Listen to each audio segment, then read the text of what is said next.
If you're ambitious but lazy, please watch this video. Ever feel like you're standing on the edge of something great, a big dream shimmering in the distance, but your feet are glued to the floor? You have visions of writing that book, starting that business, learning that skill, or finally getting in shape. You tell yourself, tomorrow I'll begin. But tomorrow melts into the next day, and the dream feels no closer than it did yesterday. You scroll, you watch, you wait for a surge of motivation that never quite arrives. It's frustrating, isn't it? You know you're capable of incredible things, but the energy just isn't there. The starting line feels impossibly far away, and the path ahead seems steep and difficult. We feel stuck in a cycle of wanting and waiting, ambition without action. Why does this happen to so many of us? Why do we fall into this trap? It's not about being fundamentally lazy. It's about how our brains are wired and how we perceive the journey ahead. But there's good news. We can change this. We can bridge the gap between our aspirations and our reality. We can move from feeling stuck to actually making progress, not through some magical burst of willpower, but through a simple, powerful shift in how we approach our goals. Stay till the end, where we will make a step-by-step plan on how to apply this to your life. We put a lot of hours into this animated video, so if you want to support our new channel, please like this video, subscribe and push the notification bell so you don't miss our new videos. Let's begin. Number 1. The real enemy isn't laziness. Let's get something clear right from the start. The heavy feeling, the inertia, the urge to distract ourselves with easier things. It's usually not because we are inherently lazy. Thinking of ourselves as lazy is harsh and often inaccurate. What's really happening is that our incredible brains, built for efficiency and survival, look at the mountain of a dream and see a threat. They see the effort, the potential struggle, the possibility of failure, and they instinctively try to protect us by steering us towards comfort and ease. When a task feels overwhelmingly large or complex, our brain's ancient alarm system quietly whispers, "Danger! Too hard! Let's do something safe and familiar instead." This is why scrolling through social media or watching television feels so compelling. They are low-effort activities that offer immediate, predictable rewards. Our brain is simply choosing the path of least resistance, the path it perceives as safe and easy. It's not a moral failing, it's a biological default setting.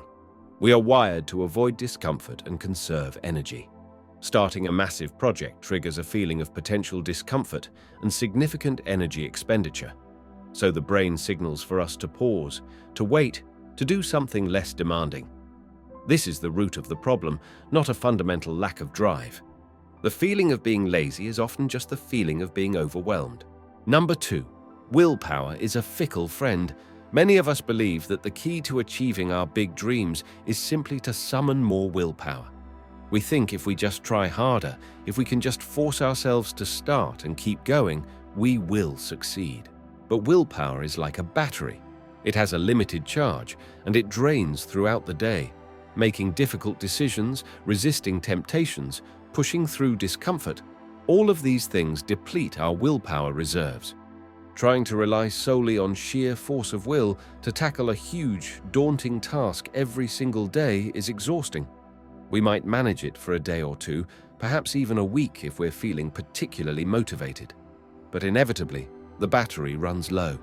We face a stressful day at work, we don't get enough sleep, we encounter an unexpected obstacle, and suddenly, the willpower is gone. The big task feels impossible again, and we slip back into the easy, comfortable patterns. Relying on willpower for long-term change is like trying to power a city with a single flashlight battery. It might give a little light for a short while, but it won't sustain the effort needed to build empires, or write symphonies, or transform our lives. True, sustainable change doesn't come from brute force. It comes from building systems and habits that make the desired actions easier and less reliant on that finite willpower resource. Did you know that if you are currently watching this video, you are probably a visual learner? Before we get into the next part, wouldn't it be better if you had an app specially designed for visual learners like you? That's exactly what BookWatch offers. We have animated book summaries of the best non-fiction and Stoicism books like The Daily Stoic, The Obstacle is the Way, and many more. You can watch animated videos like the one you are currently watching and also ask our AI how to specifically apply each book to your life. Check out the BookWatch app in the first link in the description below. Now, let's continue. Number 3. Shrink the task to trivial size. Since our brain resists big, daunting tasks, the logical solution is to make them small. Not just small, but ridiculously small. So small that the brain doesn't even register them as a threat or a significant effort. We need to break down our massive dreams into actions that are almost trivial. If the dream is to write a book, don't think about chapters or even pages. Think about writing one sentence. Just that. Sit down, open a document, and write one sentence. That feels manageable, doesn't it? The brain doesn't sound the alarm for one sentence. If the dream is to get fit, don't think about an hour at the gym or a 5-mile run. Think about doing one push-up, or walking around the block one time, or putting on our exercise clothes. The first step should be so small, so easy, that there is virtually no resistance to doing it. This concept is about lowering the barrier to entry to the absolute minimum. It's about making starting feel effortless. We are not aiming for a massive workout or a finished chapter on the first day. We are aiming purely for action. The goal is to overcome the inertia, to get the ball rolling. One tiny action is enough to signal to our brain that this isn't a huge, scary undertaking. It's just this tiny thing. And once we start, once we take that one small step, the next step often feels a little easier, and the one after that, even more so. We are building momentum, not through willpower, but by making the beginning so easy we can't say no. Number 4. Design simple reaction rituals. Instead of relying on willpower, which as we discussed is unreliable, we need to create simple rituals or habits that make the desired action automatic. This is about leveraging the power of habit formation. Habits are actions we perform with little or no conscious thought. Think about brushing your teeth. You don't usually have to fight with yourself to do it. It's just something you do after waking up or before bed. We can build this same kind of automaticity around the actions that move us towards our dreams. A ritual is a sequence of actions that is triggered by a specific cue. If we want to exercise in the morning, the cue could be waking up. The ritual could be putting on our workout clothes immediately, which we prepared the night before by placing them by the bed. This removes decision-making and effort from the crucial starting moment. If we want to practice a new skill, the cue could be finishing dinner. The ritual could be taking out the instrument or opening the learning app for just a few minutes. These aren't grand routines. They are small, consistent actions linked to existing parts of our day. They reduce the need for conscious decision and willpower. We are setting ourselves up for success by making the desired behavior the most obvious and easiest option when the cue appears.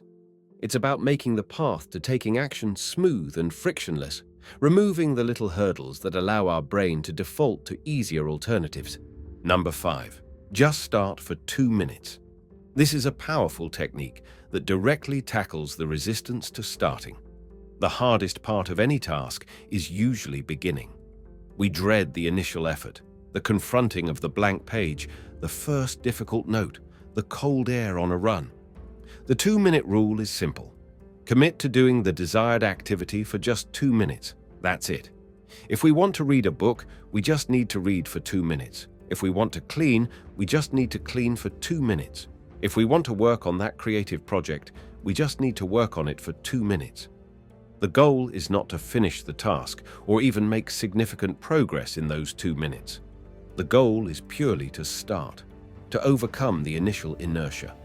What often happens is that once we begin, once we are actually engaged in the activity, it's not nearly as hard as we imagined. We might find ourselves continuing beyond the 2 minutes simply because we've already started and the momentum is building. But even if we stop after 2 minutes, we have still succeeded. We have kept the promise to ourselves, we have reinforced the habit of starting, and we have taken a small step forward. This technique works because it bypasses the brain's resistance to the perceived difficulty of the entire task. 2 minutes feels trivial. It doesn't trigger the overwhelm response. It's a foot in the door, and often, once the door is open, it's easier to walk through. Number 6, the power of tiny triumphs. Taking these small steps, whether it's writing one sentence, doing 2 minutes of practice, or completing a simple action ritual, creates tiny triumphs. Each completed small action gives us a little hit of dopamine, a feeling of accomplishment. Our brain loves these small wins. They provide positive reinforcement and build confidence. Every time we successfully take a small step towards our goal, we are sending a signal to our brain. See, that wasn't so hard, and it felt good. This builds a positive feedback loop. The more small wins we accumulate, the more we believe in our ability to take action, and the less daunting the overall dream seems. These tiny triumphs counteract the feeling of overwhelm and the fear of failure. They show us that progress is possible, even in small increments. Over time, these small wins accumulate into significant progress, and perhaps more importantly, they change our self-perception.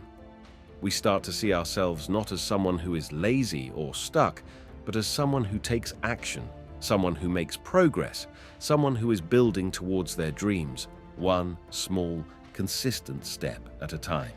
It's this internal shift, built on repeated small successes, that provides the sustainable motivation we need. Number 7, embrace imperfection, not perfection. The pursuit of big dreams can often be paralyzed by the pressure to be perfect. We imagine the finished product, polished and flawless, and the gap between where we are now and that perfect vision feels too vast. This striving for perfection can be a major cause of procrastination. If we can't do it perfectly, we think, why bother starting at all? But progress towards any significant goal is rarely linear or perfect. There will be messy drafts, awkward attempts, missed days, and setbacks. This is not failure, it is part of the process. When we focus on perfection, we make the task feel even bigger and more intimidating. When we embrace imperfection, we give ourselves permission to start small, to be messy, to learn as we go. The goal is progress, not perfection. It's okay if the first sentence is terrible. It's okay if the first few minutes of practice are clumsy. It's okay if we miss a day of our new ritual. The important thing is to keep going, to get back on track. Every expert was once a beginner. Every masterpiece started as a blank canvas or a rough idea. They didn't spring into existence fully formed and perfect. They were built step by step, with plenty of mistakes and revisions along the way. Our job is simply to take the next imperfect step. Number 8, fueling the fire. Think of our big dreams like a fire. Right now, if we're feeling stuck, it might just be a tiny spark, fragile and easily extinguished. Every small action we take towards that dream is like adding a small piece of kindling or a small log to the fire. Writing that one sentence? Fuel. Practicing that chord for 2 minutes? Fuel. Putting on our workout shoes? Fuel. Each piece of fuel adds a little bit of energy, a little bit of warmth, a little bit of life to the spark. If we try to throw a whole massive log onto a tiny spark, we'll just smother it. That's what trying to tackle a huge task all at once feels like.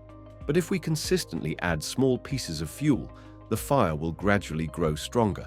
It will become a small flame, then a steady fire, and eventually, with enough consistent fuel, a roaring blaze that can withstand wind and weather. Our dreams need this consistent, small-scale fueling. They need our attention and our action, not in overwhelming bursts, but in steady, manageable increments. What small piece of fuel can we add to our fire today? What tiny action can we take to keep the flame alive and growing? Here is a step-by-step plan. Step number 1. Choose one dream or goal that feels overwhelming right now. Just pick one that comes to mind first. Don't try to tackle everything at once. Step number 2. Identify the absolute smallest possible action you could take towards that dream. Think about something so tiny it feels almost silly. Could it be opening a document, writing a single word, putting on one shoe, searching for one piece of information? Make it incredibly easy. Step number 3. Decide when and where you will take this tiny action. Connect it to something you already do every day. This is about creating a simple ritual. For example, after you pour your morning coffee, you will open the document. Or right after you finish dinner, you will put on your walking shoes. Link it to an existing habit. Step number 4. Commit to starting this action for just 2 minutes today. Set a timer if needed, but the main goal is to just begin. Don't worry about how much you get done. Just focus on starting. Step number 5. After your 2 minutes or more, if you felt like continuing, acknowledge that you took action. Celebrate this small win in some way, even if it's just a silent, "Yes, I did it." This positive reinforcement is important. Step number 6. Repeat this process tomorrow. Take the same tiny step, link to the same ritual, and start for 2 minutes. The power is in the consistency, not the intensity. Remember, starting small is not settling for less. It is a strategic way to build unstoppable momentum. Your dreams are waiting, not for a perfect moment or a surge of willpower, but for you to take just one small, brave step today. You don't have to be perfect. You just have to start and be consistent. Even small efforts done regularly can create massive change. So watch this to start taking action today. If you liked this video and you want to support our new channel, please like this video, subscribe and push the notification bell so you don't miss our new videos.